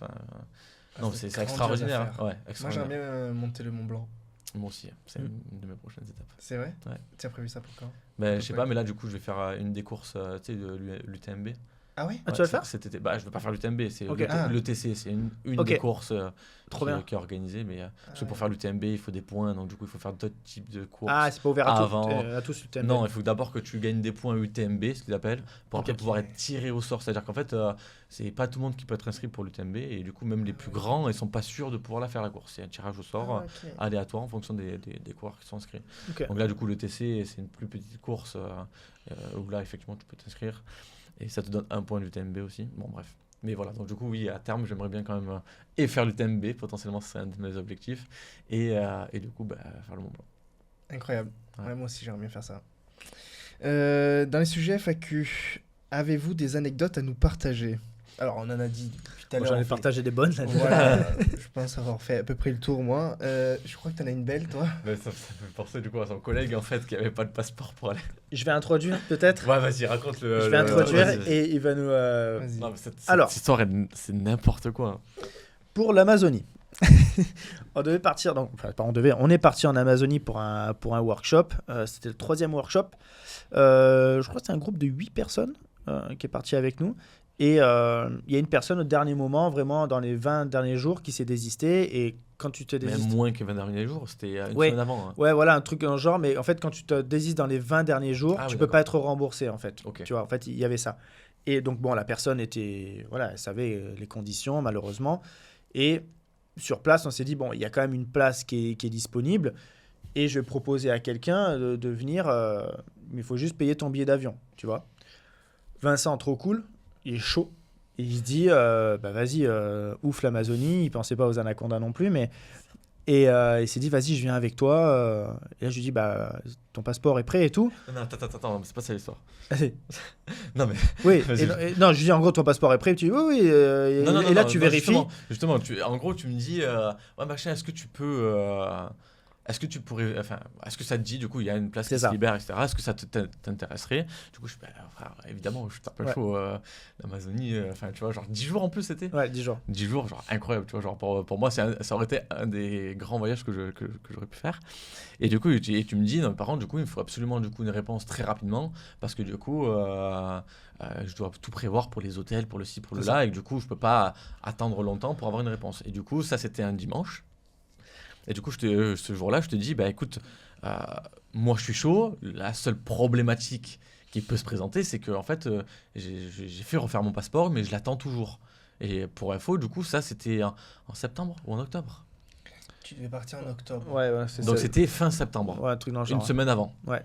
Donc, ce qu'il faut savoir, c'est que j'avais déposé la demande de renouvellement de mon passeport le 12 août, quoi. Ouais, il y a un moment. 10 août, quoi. Début août, quoi. Donc du coup, j'étais vraiment en attente, tu vois, genre en mode, normalement, bon, c'était un peu compliqué en ce moment, mais au bout de 2 mois, normalement, tu l'as, c'est à maximum un mois et demi, là, tu vois. C'était fin octobre, en l'occurrence. Ouais, c'était fin octobre, alors? Ouais, c'était fin octobre. Donc oui, parce qu'il y a le salon de la photo avant. Donc il y avait 2 mois et demi, quoi, que je l'avais fait, il y avait 2 mois et demi d'attente. Et en fait, du coup, le dimanche soir, je vais regarder, du coup, sur le site, où normalement, tu peux savoir un peu, poursuivre l'avancée de ton dossier, et je vois toujours en attente d'envoi. Du coup, je dis à JC, écoute, franchement... je sais pas, je te dis demain, à première heure, je vais à la mairie et je vais voir ce qu'ils me disent pour voir si je peux venir avec toi. Du coup, le lendemain à 8h, enfin pas 8h parce que c'est un peu feignant, mais du coup j'y vais à 9h parce que c'était pas ouvert avant. Et donc du coup, je me pointe à la première heure quand ça ouvre. On peut les insulter. Vous allez comprendre pourquoi je peux les insulter largement. Donc du coup, je me pointe à la première heure. Et donc là, je demande à la femme, je lui dis, écoutez, je comprends pas, ça fait 1 mois et demi que j'ai déposé mon dossier, j'ai toujours pas de retour. Sur Internet, ils me disent que c'est en attente. Où est-ce qu'il en est mon passeport? Là, j'ai vraiment besoin, il faut que je parte dans 1 semaine en voyage, j'ai besoin de mon passeport aujourd'hui. Et là, elle me dit, écoutez, je comprends pas et tout. Là, elle me dit, ah, mais oui, en fait, cet été, on a eu un problème. Il y a des gens qui sont venus nous couper les câbles du truc pour scanner leur truc de merde, là. Et donc, du coup, en fait, ça s'est pas mis à jour. Donc, en fait, vous aviez qu'à vous renseigner et venir nous voir. Donc là, déjà, j'ai envie d'insulter, tu vois. Parce que je me dis, écoute, c'est pas parce que toi, t'as eu un problème que c'est ma faute si je me suis pas renseigné ou je suis pas venu te voir avant, tu vois. Bref, donc en fait, mon passeport était bien disponible. Donc il était là sur place. Là, trop content, genre même ça j'agissais, genre ah frérot c'est bon, vas-y, le passeport il arrive, je suis trop content, je pars avec toi en Amazonie, tu vois. Et là je reçois le message. Et là tu reçois le message. Ah trop bien. Et là du coup je dis bah trop bien et tout, du coup il va falloir que je regarde pour réserver l'hôtel, etc. Je dis bah, parfait et tout. Et là du coup j'attends, donc la meuf elle se revient avec mon passeport et tout, je la vois, je suis trop content. Franchement, et tout. 2 minutes hein. Il se passait 2 minutes entre ton premier message et la suite. Mais même pas 2 minutes, elle s'est levée pour aller chercher mon passeport. C'est ça. Elle s'est rassise en face de moi avec mon passeport à la main. Donc là, je vois Janine en face de moi. Janinette, on va l'appeler. Et là, Janine, elle est comme ça, elle ouvre mon passeport. Et je sais pas si vous voyez, il y a une petite feuille de récapitulatif du passeport blanche là, à l'intérieur, qui permet que si jamais on perd le passeport, ça fait foi comme si c'était le passeport. Ou pour le renouvellement, c'est beaucoup plus rapide. Et du coup, cette page, elle est toujours en fait accrochée dans le passeport. Genre, à côté de la page avec la photo. En première page. Et du coup, je vois Janine qui prend mon passeport comme ça. Et elle essaie de prendre la feuille du coup blanche. Et elle force un peu comme ça. Et je vois qu'elle n'arrive pas, tu vois. Bon, Janine, elle doit avoir 85 ans, elle est à 2 doigts de la retraite, tu vois. Genre, je sentais qu'elle était un peu faible, tu vois. Donc Janine, elle appelle Dominique, sa collègue, tu vois. Oh Dominique, viens m'aider, tu vois. Et là, tu as Dominique, tu vois, la petite jeune de 65 ans, tu vois, qui est encore dynamique, qui vient comme ça, tu vois, elle a un peu la patronne, tu vois, genre sa collègue. Et là, elle prend le passeport. Elle dit, mais enfin, Janine, c'est facile, regarde, il faut que tu fasses comme ça, tu tires. Et là, je la vois, je regarde, et je vois sa tête, elle fait. Tu vois, genre vraiment avec des yeux, genre en mode. Et là, elle fait comme ça, elle fait. Hein? Et là, elle enlève les 2 feuilles comme ça. Et là, elle me regarde, elle fait. Et là, je la regarde. Je fais non. La feuille avec la photo. Et là, elle avait arraché la bonne feuille blanche, mais sauf qu'elle avait arraché en même temps la première page du passeport avec ma photo. La vraie, enfin le truc que tu passes, que tu scannes comme ça. Et là, je la regarde, je fais. Ah, c'est pas possible. J'ai dit, ben non, vous pouvez la recoller là, c'est bon. Et c'est pas grave, vous me la mettez dedans, je vous démerderai. Et là, elle me regarde, elle fait. Ah mais non monsieur, là, même si ça avait été un peu décollé, j'aurais pas pu vous donner. Ouais. Et je regarde, je fais, c'est une blague. Donc du coup, je renvoie un message à JC. Et là, je lui dis, franchement, je peux pas lui envoyer ça, il va pas jamais me croire. Du coup, je lui fais une petite vidéo, genre en mode, tu sais, format story, genre je fais, et je zoome comme ça, genre avec les 2 feuilles du passeport décollées comme ça, en mode, bah frérot, je pars pas. Et c'est mort. Et le pire dans tout ça, c'est que du coup, la meuf... pas plus gêné que ça, tu vois. Et moi, je sais pas pourquoi j'ai gardé mon calme. Je sais pas, j'étais tellement dans un truc de... Déjà, c'était improbable que tu me proposes. Et du coup, c'était un peu le cadeau de la vie, en mode...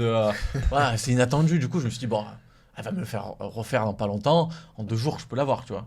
Donc, je lui dis, mais du coup, on fait quoi, là? Parce que je pars dans 1 semaine, quoi. Genre, du coup, vous bougez le cul, c'est ça. Genre, vous faites vite, quoi, tu vois. Mais tout en gardant mon calme. Pour le coup, je n'étais même pas insulté, rien. J'étais vraiment...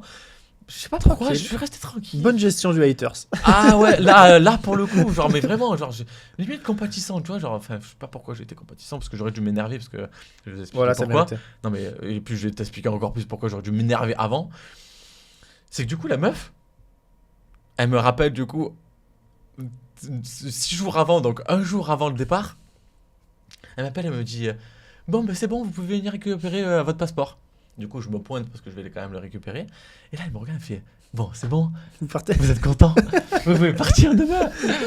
Et là, je la regarde. Et là, je te jure, j'ai fait l'insulter vraiment. Genre, j'ai dit, mais vous êtes sérieuse, genre vraiment, tu crois vraiment que je vais attendre la veille pour le lendemain? J'ai pas mon numéro de passeport pour pouvoir réserver mon billet d'avion. Oui. Je crois que je vais faire comment pour partir? Putain, j'avais envie de la... Oui, parce qu'en plus, ils t'ont pas fait passer en urgence. Elle t'a dit non, c'est pas une raison de passer en urgence. Mais même pas ça, c'est que du coup, je lui dis, bah, attendez, vous me prenez... C'est une blague ou quoi, vous me prenez pas un con, quoi? Genre, enfin, je pensais que vous allez me donner en 2 jours. Vous avez mis 1 semaine pour m'envoyer. Et là, elle me regarde, elle me dit, ah non, mais monsieur, vous m'avez pas dit de le faire en urgence, hein. Moi, je vous ai fait juste le renouvellement, hein. Ah ouais, d'accord. Je la regarde, franchement, j'avais envie de l'insulter, je te jure. Genre, là, je regarde, je fais, bon, donnez mon passeport, je me casse parce que je n'en pouvais plus, quoi. Mais bon, d'un autre côté, après, quand j'ai vu tes vidéos de scorpions fluorescents et tes migales qui sortent du nid et que tu les mets la main, moi, je me dis, bon, finalement, il n'y a pas de hasard dans la vie, tu vois. Ça, c'est hyper... On revient toujours à la phrase, si ça ne se fait pas, ça ne devait pas se faire. Ouais, surtout, ouais. Exactement. Et ce qu'il faut savoir, c'est qu'en plus, du coup, pendant cette période-là, j'étais en plein prépa marathon. Du coup, j'ai réalisé un marathon. Et du coup, en fait, je me dis, au final, autant que j'aurais pas pu courir là-bas. Faire mon marathon, parce que déjà que j'ai galéré et que j'ai... Bon, ça sera peut-être une autre histoire, une autre anecdote à raconter, mais en gros, j'ai explosé en vol. Et bon, je l'ai quand même terminé, tu vois. Mais je pense que si j'avais coupé 10 jours de prépa, peut-être. Et c'était une semaine après le retour, j'aurais jamais fini mon marathon, tu vois. Ouais. Donc, non, mais il y a rien, voilà.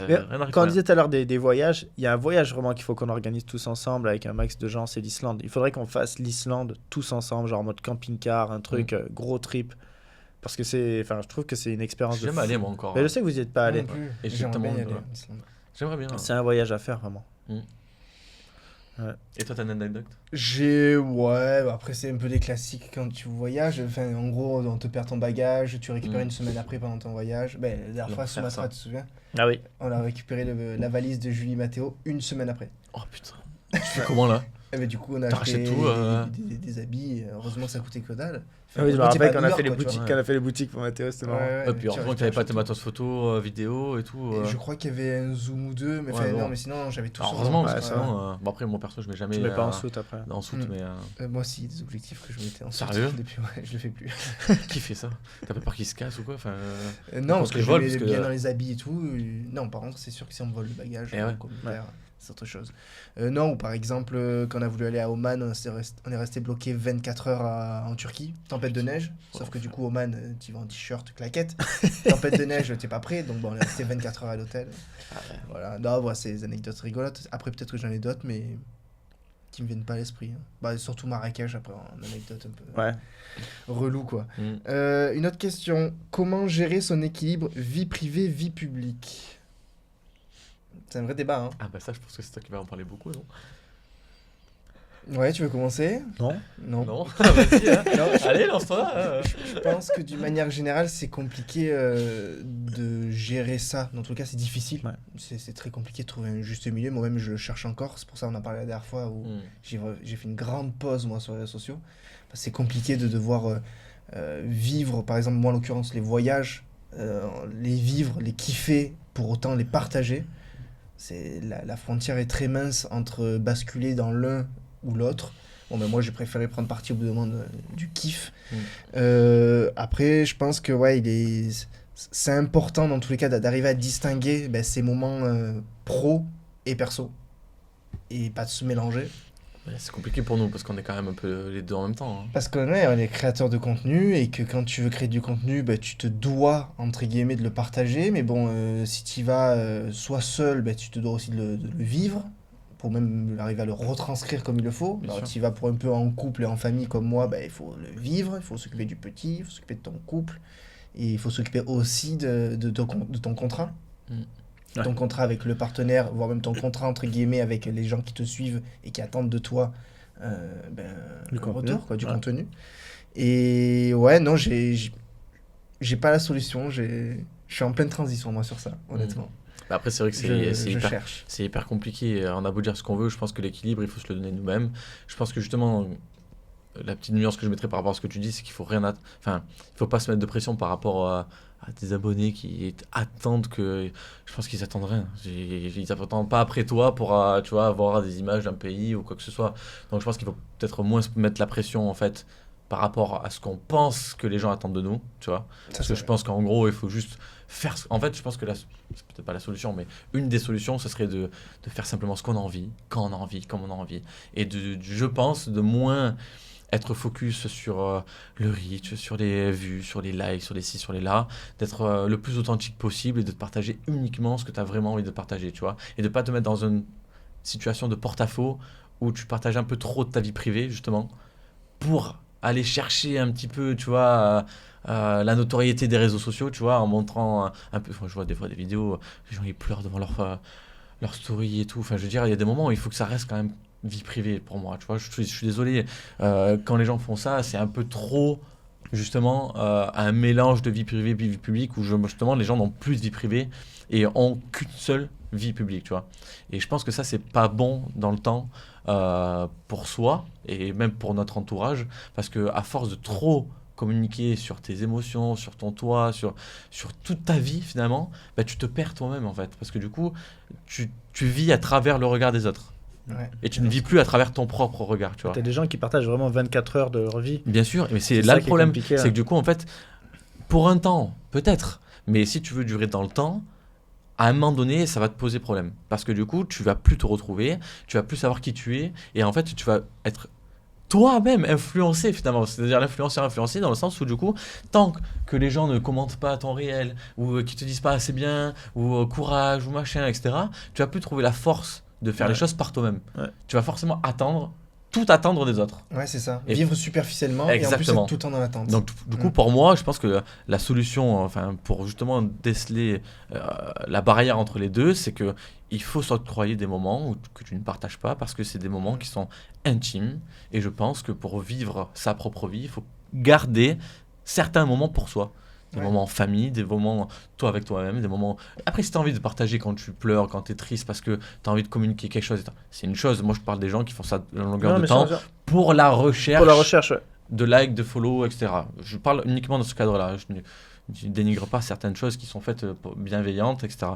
Mais voilà, je pense qu'il faut garder du coup de l'authenticité dans les réseaux sociaux, d'arrêter de... Je dis ça parce que j'ai été... c'est pas une... je sais pas comment on dit, mais c'est pas une critique, parce que moi j'ai été un peu comme ça à passer un moment, et c'est pour ça que voilà, à force de travailler sur moi, voilà ce que j'en tire, et voilà ce que j'essaie de transformer aussi moi sur mes réseaux sociaux, et d'essayer de changer justement par rapport à ça. Donc j'ai été comme ça aussi, je l'ai fait. C'est pour ça qu'il n'y a pas de critique par rapport aux autres, mais voilà, la seule chose que je peux dire que j'ai découvert petit à petit, c'est justement de scinder un peu les deux, de garder sa vie privée pour soi une grande partie, parce qu'il y a des moments qui ne sont pas à partager pour moi. Je trouve qu'il y a des moments trop intimes qui ne doivent pas être partagés, ne serait-ce que pour le respect de ton entourage.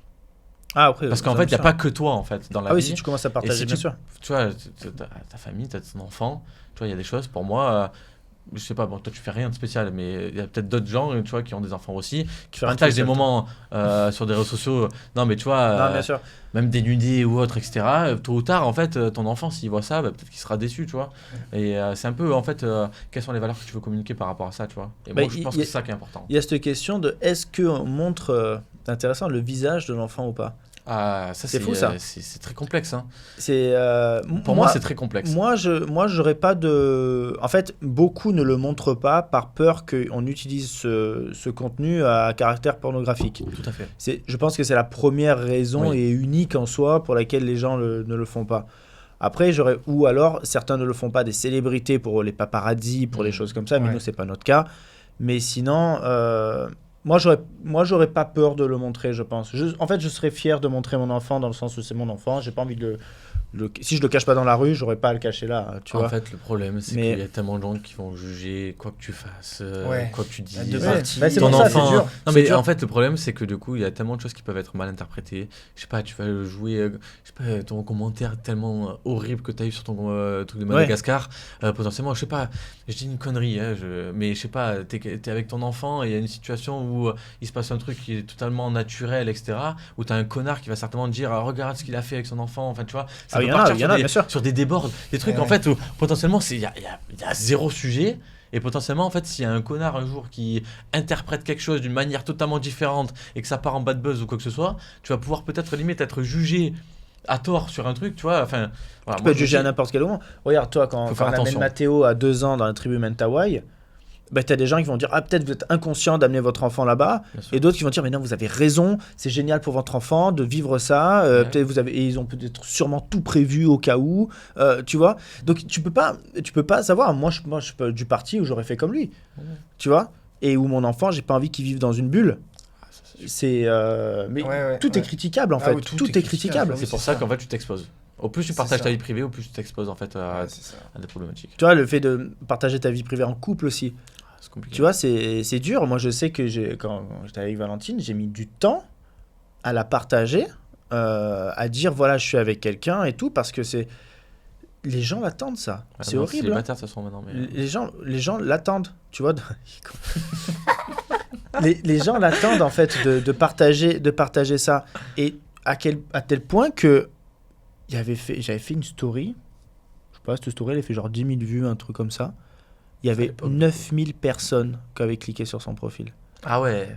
Quand on était la première fois. Est-ce que tu imagines Stalkers. Et tu imagines que 9 personnes sur 10 ont cliqué sur son profil.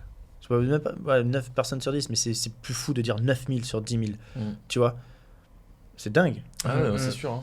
Donc les gens attendent vraiment ce genre de choses, ou alors sont intrigués par ça, tu vois, et donc tu te dis, bon, est-ce que je le partage, est-ce que je le partage pas, est-ce qu'elle a envie d'être en avant parce que c'est pas une fille des réseaux sociaux, tu vois, à cette époque-là, en plus, elle avait, je sais même pas si son compte était même pas en privé, donc les gens ont cliqué sur un compte où ils ont rien vu. Et c'est chaud. Tu vois, c'est là où la limite, c'est est-ce que du coup après tu partages parce que tu sais que ça a bien marché, que ça fait du reach, du là, etc. Et que tu le fais parce que tu cherches encore ce truc-là dans l'engouement, ou est-ce que tu le fais vraiment parce que tu as juste envie de partager la femme avec qui t'es, tu vois. Ouais. Genre, c'est ça. et c'est là la frontière, elle en est où, tu vois. Après, c'est la façon de partager. Tout le monde a bien vu que quand je partage, déjà, elle n'était pas du tout influenceuse. Donc forcément, il y avait, de son côté, il n'y avait aucune opportunité à vouloir avoir des followers. Elle n'a jamais fait monter en followers, tu vois, ou une centaine par là, puisqu'elle postait rien sur son compte. Donc personne n'a vu déjà d'opportunité de son côté. Personne n'a vu d'opportunité de mon côté en mode couple goal ou machin ou quoi que ce soit. C'était pas du tout notre but. C'est quand on partageait les choses ensemble, on était juste fiers de dire qu'on était ensemble. Tu vois. Donc après, on revient à la façon de partager, comme sur l'écologie, machin, ou les associations. Si tu partages bien, les gens comprendront que c'est pas pour te faire du like, mais que c'est parce que tu as envie de partager quelque chose qui te plaît et d'aider, quoi, tu vois. Bien sûr. Mais la frontière est mince à chaque fois. Ouais, la frontière, elle est super mince. C'est dur. Mais après, ouais, ça peut avoir un impact sur ta vie de couple aussi. Hein, pour certains. Hein. Là, je connais plein de couples qui se sont séparés. Genre, j'ai eu des couples influenceurs, je les vois, parce qu'ils travaillent vraiment ensemble. Tu vois, par exemple, toi, la différence avec Julie, c'est que Julie, son boulot, elle est comptable à côté. C'est pas son boulot d'être influenceur. Tu vois. Même toi non plus. Même toi non plus, ouais, c'est vrai. C'est pour ça qu'on a toujours pris ça en mode à côté. À côté. Mais t'en as, c'est leur métier à plein temps, les deux. Et donc, tu peux même avoir une rivalité qui peut se créer entre les deux.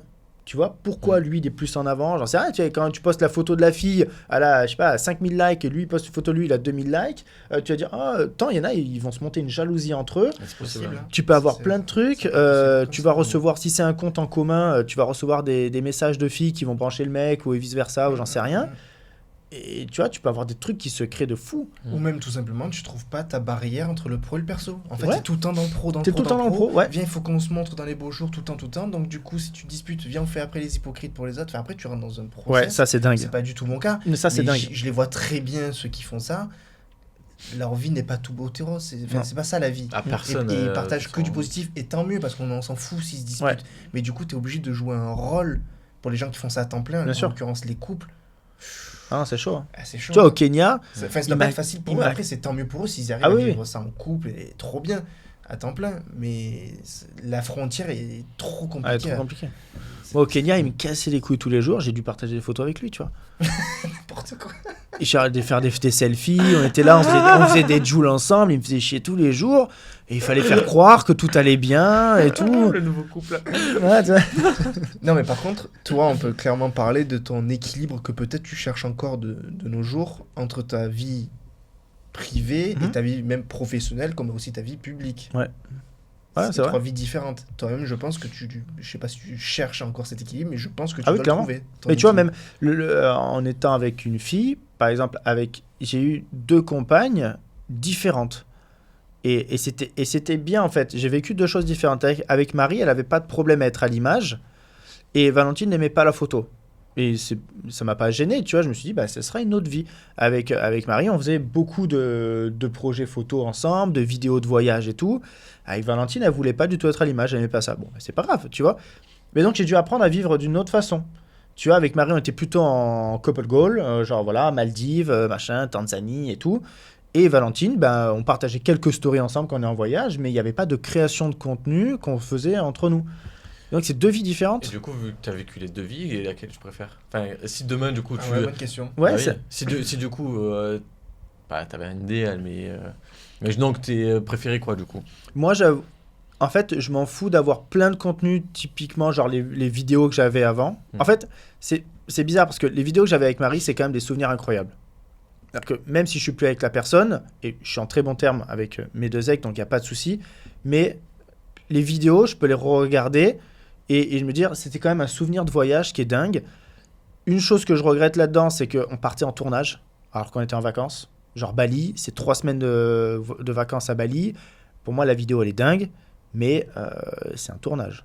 Tu vois, on était en tournage. L'équilibre vie pro, vie privée. Ça, c'était très dur. Mais après, c'est difficile de le regretter parce que quand tu vois la vidéo, tu dis, mais waouh, le contenu qu'on a créé, l'expérience, le souvenir. Ouais, d'accord. Mais alors, du coup, c'est à choisir ou à refaire. Est-ce que tu privilégies ta vidéo finale pour ton souvenir ou les 3 semaines que peut-être tu as sacrifié? Je vais faire un extrême. En mode, t'as pas vécu ton voyage, mais t'as ta vidéo. Franchement. C'est très dur. Sérieux? C'est très dur. Moi, je réponds en 2 secondes. La vidéo, je m'en carre. Ouais, je m'en carre. Mais en fait, c'est ce que j'ai appris à faire après. Et j'ai appris à faire plus de photos. Parce que c'est beaucoup plus simple en création de contenu et en soi, tu gardes quand même des souvenirs qu'une vidéo. Mais l'émotion que tu partages dans une vidéo et dans des photos n'est pas la même.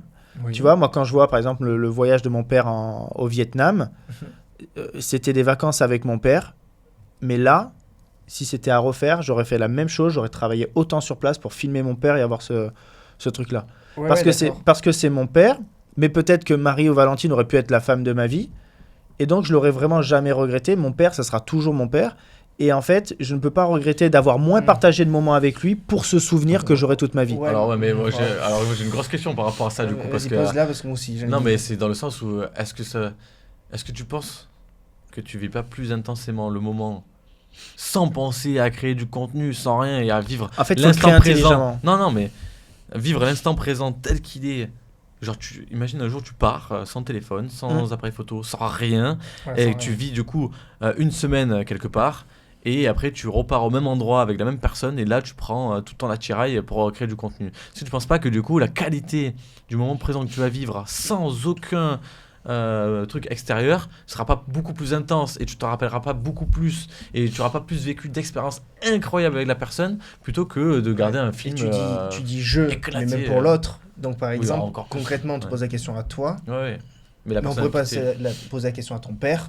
Est-ce que vous deux, même individuellement, vous aurez préféré du coup partir sur un tournage ou complètement 100%, j'ai bien dit 100%, des vacances? On n'est pas pour te créer un regret. Non, mais elle est très intéressante et je sais quoi répondre. Donc, on te parle pour ton couple. Tu sais quoi, ton père, ça reste ton père. On va laisser tranquille. Non, mais parle avec mon père, parce que pour moi, ça c'est vraiment le projet où pour moi, je ne regrette absolument pas d'avoir fait une vidéo. Voilà, et bien, typiquement le dernier, je sais que tu as réalisé une vidéo. Après, j'imagine que maintenant tu travailles plus intelligemment et tu fais ça de manière beaucoup plus à la cool. Mais pour autant, on part dans 2 extrêmes. C'est soit en gros, tu fais 0 photos, tu crées 0 souvenir en termes de matériel, donc photo, vidéo. Mais par contre, tu vis le truc à 1000% et ton père va ressentir le truc à 1000%, toi aussi. Ou est-ce qu'à contrario, tu vas créer à mort du contenu pour avoir ce souvenir, que ce souvenir-là il sera marqué à vie? Si tu dois prendre un parti qui est extrême, bien sûr, faut pas parler dans les extrêmes normalement, lequel tu prends concrètement? Parce que je sais que même en tournage, je vis l'expérience. Moi, je te parle de moi. Mais toi tout seul alors peut-être? Non, parce que je sais que la personne, par exemple dans le cas de mon père, il est fier de me voir faire de la photo. Oui. Et il est fier quand je fais des images.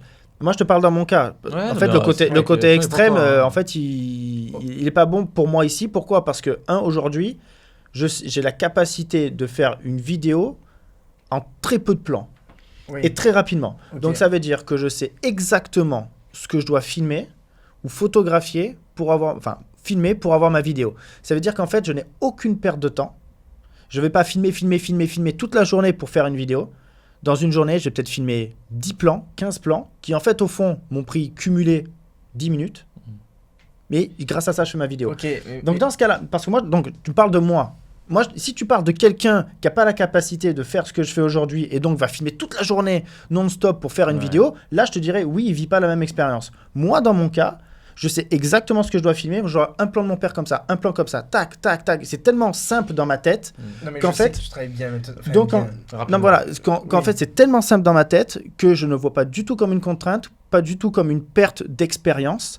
Tu vois, quand on a fait au Vietnam, au Cambodge, là sur le train, sur les rails, avec tu vois le passage sur les rails et tout, ça durait assez longtemps pour me dire que je peux prendre 5 minutes à filmer un petit truc à la GoPro, faire 2 photos.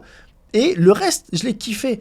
En fait, je sais maintenant intelligemment quel contenu je dois créer pour avoir mon souvenir et quel moment je dois garder pour le vivre intensément. Ok, ton père pour moi c'est à part. Moi, je te parle, par exemple, avec Marie, quand tu étais parti à Bali. Parce que tu vois, ça, c'est des relations. Bali, c'était trop de tournage. Où, voilà, il n'y a pas d'amour inconditionnel, tu vois, c'est le couple. Ton père, c'est ton père, ça part. Et encore qu'on peut quand même avoir le débat en mode, c'est quand même le voyage avec ton père que tu fais tous les 10 ans. Ça peut être un débat. Mais Marie, concrètement, à l'époque, est-ce que c'est à refaire, tu aurais rien fait et donc tu aurais vécu à 100% le voyage avec elle? Ou est-ce que, du coup, j'aurais fait moins de contenu. Faire les stories, les photos, les vidéos, pour un peu le soir, tu les retouchais. Pour un peu le soir, tu les partages en story. Donc en fait, ton voyage, on n'est pas pour te le faire regretter. Non, je sais. Est-ce que du coup, tu as vraiment fait un voyage déjà pour toi? Et est-ce qu'elle a perçu aussi comme un voyage? Ou est-ce que c'était plus en mode, voilà, on a travaillé. Et du coup, peut-être ça j'aurais un peu ton couple dans un sens. J'aurais fait, on aurait fait moins de contenu. On a fait trop de contenu. Donc j'aurais toujours quand même filmé, parce qu'en plus, elle adorait ça. Il y a ça. Si Valentine, si je la forçais à faire ça, elle n'aurait pas aimé, elle n'aurait pas du tout apprécié. Marie, elle adorait. Tu vois, donc il n'y avait pas de problème à ce niveau-là. Donc elle quand je la photographiais et tout, je lui faisais faire un peu des plans et tout, elle appréciait le faire. Donc elle ne le voyait pas comme une contrainte. Tu vois aussi. À Valentine, si je disais tiens, il faut faire ça et tout, elle aurait vu comme une contrainte. Donc là, elle n'aurait pas apprécié. C'est complètement différent. Elle adorait le faire. Donc déjà, elle adorait. Moi, j'adorais filmer ou faire des photos. Donc déjà, on part du principe que c'est pas une contrainte pour nous. Maintenant, on en a sûrement trop fait. Tu vois, par exemple, à un moment, on pouvait faire une photo, on s'est dit, ah non, tu dois faire comme ça. Et puis si on la faisait comme ça, et puis aussi on la faisait comme ça. Non, c'est trop. Une fois, ça suffit. Tu vois, donc oui, j'aurais fait mon voyage plutôt comme ça. Moins de contenu, la même chose, mais moins de contenu. Okay. Tu vois, et si on parle avec Marie, en l'occurrence, si on part dans les extrêmes, alors, imaginons, tu préfères absolument rien faire ou tout faire? Tout faire parce qu'en fait, je suis tellement passionné que en fait, je ne peux pas partir dans un... En fait, c'est toujours cette question. Je peux pas partir dans un endroit sans mon appareil photo. Moi, le premier, je suis pareil. Mais tu vois, après réflexion et introspection dans ma vie, je préfère ne pas faire ce qui me passionne, mais avoir vécu à 100% le moment présent. Je le vis aussi beaucoup. Mais toi, tout seul, peut-être? Non, mais... À ta manière? Non, parce que je te parle d'une personne, parce que je la connais aussi, je te parle d'une personne qui aimait faire ça. Ouais. Si c'était avec Valentine, non. Là, elle n'aurait pas apprécié. Et donc, elle n'aurait pas vécu pareil. Et là, je l'aurais contraint à faire des choses. Ça n'aurait pas été bon. Tu vois? Et après, tu peux me dire ce que tu veux. Jamais tu te souviens de ton voyage à 100%. Alors qu'avec la vidéo, moi, si je regarde cette vidéo, je regarde mes photos, jamais je me souviens de tout ce qu'il y avait dans la vidéo. 100% d'accord, mais est-ce que tu le vis à 100% aussi si c'est en mode tournage? Donc, tu peux ne pas t'en souvenir, mais si tu l'as vécu... Et en fait, tu vas le vivre d'une autre façon. C'est-à-dire, quand tu rentres dans une grotte, tu vois une cascade, tu rentres dans une grotte, tu regardes la cascade, tu es là, tu la regardes, tu l'apprécies, tu discutes, ok. Moi, j'ai fait la même chose, je suis rentré, j'ai discuté, et puis après, j'ai pris mon appareil, et puis j'ai fait une photo, et puis j'ai pris mon appareil comme ça, et puis j'ai fait une vidéo. Est-ce que j'ai pas profité de la cascade? Je l'ai vu aussi, sauf que au lieu de l'avoir 5 minutes, je l'ai vu 4 minutes, et 1 minute, je l'ai filmé, je l'ai photographié. Mais après, tu connais les dérives qu'on a déjà connues, dans le sens où, attends, d'abord, il faut faire la story. Ok, t'as fait la story. Après, maintenant, tu fais une pause comme ça, une pause comme ça. Après, là, ça, c'est la pause de la fille. Après, ça va trop long. Après, c'est la pause du mec. Après, c'est la pause du couple. Ouais. Attends, plusieurs pauses parce que ça passe pas. Ouais. Après, t'envoies le drone. Ouais. Après, attends, peut-être qu'il me faut un plan 360 pour je sais pas quoi. Et alors, maintenant, avec l'arrivée des Reels, moi, je rentre pas du tout là-dedans, mais ok, il me faut aussi le plan pour mon Reels. Donc, en fait, ça part très vite dans la dérive de contenu pro ou public. C'est vrai. Plutôt que contenu. Mais c'est là où après l'expérience rentre en jeu. Et où tu gagnes énormément de temps. Moi, je sais que dès que j'arrive dans un lieu, par exemple, si je sais que j'ai la chance qu'à ce moment-là, en plus, il n'y a personne, que je sais que je veux faire une story de ça, je prends mon téléphone, je me mets en 0,5, je fais comme ça, je filme sans regarder et je rentre en regardant moi. Donc déjà, tu vois, par expérience, je sais que je vais vivre moi le truc. Je suis en 0,5, téléphone stabilisé, il ne va rien se passer, t'inquiète, ma vidéo elle est bonne. 0,5, c'est le grand angle. Voilà. Donc ça veut dire que ma vidéo, elle va être bonne. Teste les 0,5. Ma vidéo, elle va être bonne. J'ai pas de problème, ma vidéo va pas trembler, l'horizon est plus ou moins droit, je tiens mon téléphone, c'est bon. Et je vis le truc. Et là, c'est expérience. C'est-à-dire qu'en 2 secondes, hop, ma story elle est faite. Je rentre dedans. S'il y a vraiment personne, je veux faire une photo de mon père, je dis vas-y papa, mets-toi là et tout, je te fais une photo 2 secondes. Tac, je fais la photo et on profite.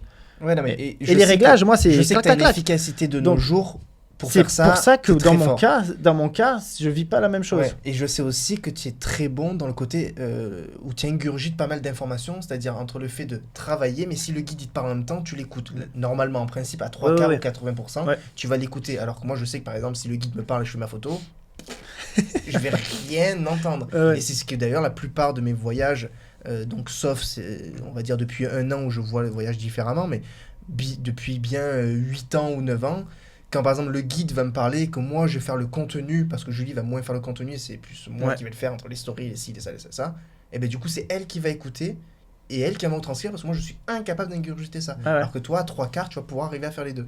À 3/4. Ça dépend des gens. En fait, non, mais c'est ce que tu dis, en fait, c'est la capacité à faire rapidement quelque chose. Moi, je vois avant, quand je faisais du coup mes vidéos au tout début, je mettais 3 plombes, je faisais tout ce que tu dis, de faire tous les plans possibles imaginables. C'était toujours le au cas où. Ouais, c'est ça. Le au cas où, c'est l'ennemi du bien. Le au cas où, c'est l'enfer, en fait. C'est ça. En fait, c'est du moment où tu arrives à comprendre une chose, c'est que le au cas où, il sert à rien, que tu ne l'utiliseras jamais, et que tu fais uniquement les plans que tu as en tête, parce que c'est exactement ce que tu vas faire. Ben, là, tu gagnes 80% du temps que tu aurais dû passer pour faire ta vidéo. Donc, je comprends ce qu'il dit. Je suis un peu dans l'entre-deux, moi, parce qu'effectivement, je pense qu'avec le temps, maintenant, je me rends compte que je préfère vivre à 100% l'expérience. Mais d'un autre côté, c'est vrai que j'arrive rapidement à créer du contenu, comme dit JC. Donc, en fait, il y a certains moments où je vais décider de faire 100% l'expérience, et il y a des moments où je vais décider de faire vite fait un petit truc, et ça passera, tu vois.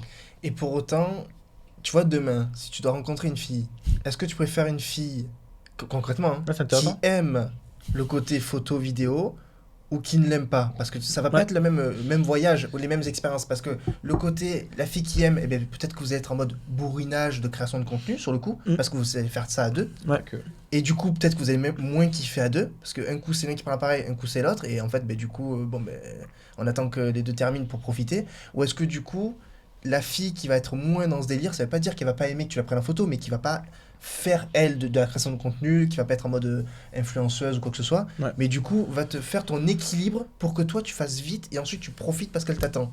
Alors que l'autre va pas forcément t'attendre parce qu'elle va être dans le même process que toi. Elle va vouloir créer. Elle est ultra intéressante la question, parce que en fait, déjà quelqu'un qui n'aime pas que je la prenne en photo, dans le fond ça me dérange un petit peu. Parce que j'aime tellement créer du contenu et des souvenirs et tout que j'aimerais bien la prendre en photo. Mais pas la prendre en photo pour faire des millions de photos et se dire tiens, couple goal, machin, et faire plein de contenu. Non, ça t'amuse. Non, mais tu vois, genre, la prendre en photo parce que je la trouve belle et que j'ai envie de la mettre en valeur. Donc ça pour moi, c'est important. Qu'elle soit influenceuse, j'en ai rien à foutre. Absolument rien à foutre, complètement. C'est-à-dire que tu n'en veux pas ou tu t'en fiches ? Non, mais si je rencontre une personne et qu'elle est connue ou pas connue, je m'en fous. C'est pas du tout un critère, jamais de la vie. Maintenant, si elle fait de la photo aussi, ça peut être intéressant. Parce qu'on va pas... C'est les points communs. Enfin, mais attention, on va rentrer dans ce qu'il dit. Ça peut être intéressant parce qu'on va partager une passion et donc elle va aussi comprendre ma passion à certains moments, tu vois. Il y a certains voyages, il y a des moments, j'aimerais qu'elle comprenne que je reste un peu de temps pour ça parce que c'est un truc vraiment, vraiment cool. Le but, c'est que je lui fasse pas chier tout le temps, à toutes les 10 minutes, à rester pendant 1 heure à faire une photo. Mais si je veux faire, par exemple, une longue expo à un endroit parce que c'est super beau, on va vraiment avoir une belle photo, ou attendre un peu. Tu vois, si je fais un safari, moi, avec ma copine, si elle n'est pas capable de se dire qu'il faut attendre pour voir un animal et vivre une expérience, ça... Et tu vois, peu importe qu'elle soit photographe ou pas, mais c'est important qu'elle comprenne que si on fait ce genre de voyage, il faut être patient pour vivre l'expérience. Et peu importe pour photographier ou pas, mais pour vivre l'expérience. Tu vois, comme le léopard avec le bébé dans la bouche. Et Valentine était patiente, et tu vois, elle aimait pas, elle n'était pas photographe, elle aimait pas qu'on la prenne en photo. Mais elle comprenait qu'il fallait patienter pour voir ces moments-là. Non, mais donc tu peux être avec des gens qui n'ont pas envie de patienter. Ils disent moi je fais un safari, ok, j'ai vu 2 girafes. Merci, au revoir. D'attendre le bon moment. Non, mais parce que lui ça peut être plus poussé s'il veut le lion d'un certain angle. Et qu'effectivement, la fille qui n'est pas peut-être dans la création de contenu va dire c'est bon, le lion on l'a vu depuis 1 heure, et lui peut-être qu'il le veut d'une certaine profondeur. Moi j'ai besoin de quelqu'un. Ça peut être relou. Mais sinon, de manière générale, j'imagine que ça m'étonne pas que Valentine a patienté quand même. Non, bien sûr. Mais j'ai besoin de quelqu'un qui comprenne ma passion et de pourquoi, si je t'amène vraiment faire un safari, que c'est important pour moi aussi. Et moi, je consacrerai du temps pour toi à un autre moment. Si tu as un moment, tu veux qu'on soit un peu plus chill pour faire autre chose, on le fera. Mais attention, il y a aussi ce petit moment pour moi. Enfin, il y a un moment pour chacun. C'est un échange. Non, mais si elle a une autre passion, tu feras sa passion aussi. Voilà, non, mais ça, c'est différent. Et après... le côté si elle aussi a fait beaucoup de contenu et moi aussi beaucoup de contenu, c'est vrai que ça peut être compliqué, mais si on a tous les deux la même philosophie et que tous les deux on travaille quand même assez vite, et tu vois, et qu'on est vraiment en binôme et qu'on se comprend parfaitement, on peut créer du beau contenu tous les deux tout en profitant. C'est possible. Ah ouais, non mais oui, ça c'est sûr. Mais tu serais pas en mode. Faut pas être en surcontenu, surconsommation, surcréation. Ça peut vite dériver. Il faut pas faire ça. Ça dérive très rapidement. Il faut pas faire ça. Pour l'avoir fait, je te dis, ça dérive rapidement. Au début, tu crois que c'est facile, tu peux prendre les bons moments ou non, mais en fait, quand t'es dedans, après, tu te mets une bulle et c'est fini. Moi, j'ai vécu. Ouais. Avec quelqu'un qui faisait quoi? Mais pareil que moi, création de contenu. Ah ouais. Et alors? Porno. C'était l'enfer. Non, mais c'était l'enfer. Non, mais parce qu'en fait, on était H24, 7 jours sur 7, 24 heures sur 24 ensemble. Et du coup, tu bosses ensemble, tu fais tout ensemble, tout le temps. Donc en fait, t'as plus de moments perso, t'as plus de moments pour toi, t'as plus d'instant présent. T'es tout en réflexion de comment faire ci, comment faire ça, à reprendre 70 000 fois les mêmes photos parce que tu comprends, ça me plaît pas, ça me plaît, ça me plaît pas, ça me plaît. Enfin, tu vois, genre, l'enfer, quoi. Ouais, après ça c'est différent, hein. Si tu rentres avec quelqu'un qui se plaît jamais sur les photos ou machin. Alors ça c'est encore un débat. C'est encore un débat. Mais oui, il y avait ça, mais c'est encore un débat. Et encore que toi t'as le côté, il y avait la passion, enfin non c'est une passion, ou non c'est surtout le métier de création de contenu, pour les deux. Non, la passion de la photo. Moi c'est plus passion photo, elle c'était plus création de contenu. Et ouais, parce que t'as deux trucs, par exemple demain tu rencontres une fille qui effectivement aime la photo, c'est un fait, mais quelqu'un qui est aussi créatrice de contenu en mode influenceuse, c'est encore un autre délire. Ouais, bien sûr. Ça fait deux contraintes. Il y en a une. Mais je sais très bien qu'il y a des profils. C'est impossible pour moi. C'est un profil. C'est impossible. Je vais apprécier regarder ces profils sur Internet, leur contenu et tout. Mais de là, se filmer en story toute la journée, faire ci, faire ça, expliquer ci, ça, je peux pas. Je n'ai aucune pas de critique pour ces gens-là. Et c'est très bien qu'ils le fassent. Et peut-être qu'ils seront avec des gens qui aiment faire ça. Mais moi, c'est pas ma philosophie de la vie. Donc non, je ne pourrais pas être avec quelqu'un qui se filme en story non-stop toute la journée, qui t'explique ça. Non, après, tu peux être avec une photographe qui aime partager de la photo, faire que quelques photos en voyage, machin. En fait, c'est juste il faut garder cette limite de contenu. Il est très dur, l'équilibre. Il est très dur. Mais si la personne est déjà un peu comme ça et que moi, je le suis, et qu'on se comprend, on pourra tous les deux s'aider à moins créer de contenu plus intelligemment, peut-être même de meilleure qualité parfois.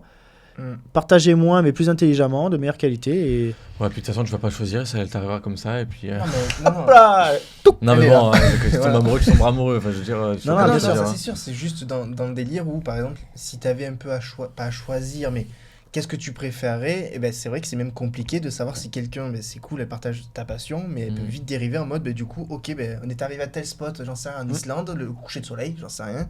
Toi, tu vas vouloir faire ton contenu, et puis elle, du coup, elle va le faire aussi, et au final, c'est bon, le soleil s'est couché. Bon, du coup, alors que si c'est toi qui drive, parce que toi, t'es assez intelligent, t'es assez efficace pour pouvoir créer le contenu, tu le crées peut-être en 2 minutes. Mais si elle va mettre 20 minutes, le coucher de soleil, il n'y est plus. Ça, c'est sûr.